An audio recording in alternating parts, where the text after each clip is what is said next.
Et d'ailleurs, Ibn Arabi, il le dit, que lorsqu'il parle, vous le rejetez, et lorsqu'il s'éloigne, vous le réclamez. D'accord? Pourquoi? Parce que ce qu'il apporte, c'est gênant. C'est gênant pour l'âme humaine qui n'a pas été suffisamment pure. Et sa réalité à lui, c'est une réalité de l'ihsan. Parce qu'il est l'instrument d'Allah, quoi qu'il fasse. D'accord? Donc il vient tester finalement, quand il est confronté à un serviteur ou une créature, c'est comme un test. Et c'est lui qui va trancher entre le bon et le mauvais. Et toute personne qui va le croiser, soit il réussit le test, soit il échoue. Ça veut dire que, euh, pour lui, en tout cas, ce qui le concerne maintenant, pour revenir au texte, rejeter, c'est sa manière d'accepter. On avait expliqué qu'il travaillait avec le système de cause. Et que pour lui, il faisait l'inverse de nous, entre guillemets, façon de parler. Hein.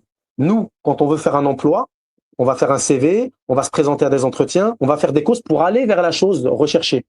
Lui, c'est comme s'il va tout faire pour éliminer les choses, et les choses qui subsistent à lui, ça veut dire qu'elles sont pour lui. Entre guillemets, hein. C'est une manière imagée, on va dire.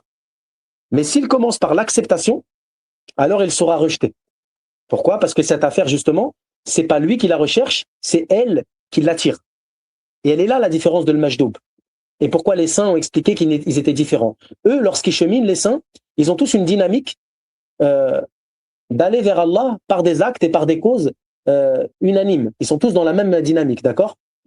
Le Mahdi alayhi salam, il est dans cette dynamique de chercher Allah, mais les causes qu'il va entreprendre et dans le libre arbitre, c'est pour ça qu'on va dire qu'il va se rapprocher de Sulaiman alayhi salam par rapport aux moyens et de Dhul-Qarnayn par rapport aux causes. Donc il a une lecture, comme on dit, à travers les causes et un dialogue avec Allah qui fait que justement, la manière dont il opère, elle est différente. Pourquoi? On va le voir avec, dans différentes situations des récits qu'on avait traversés.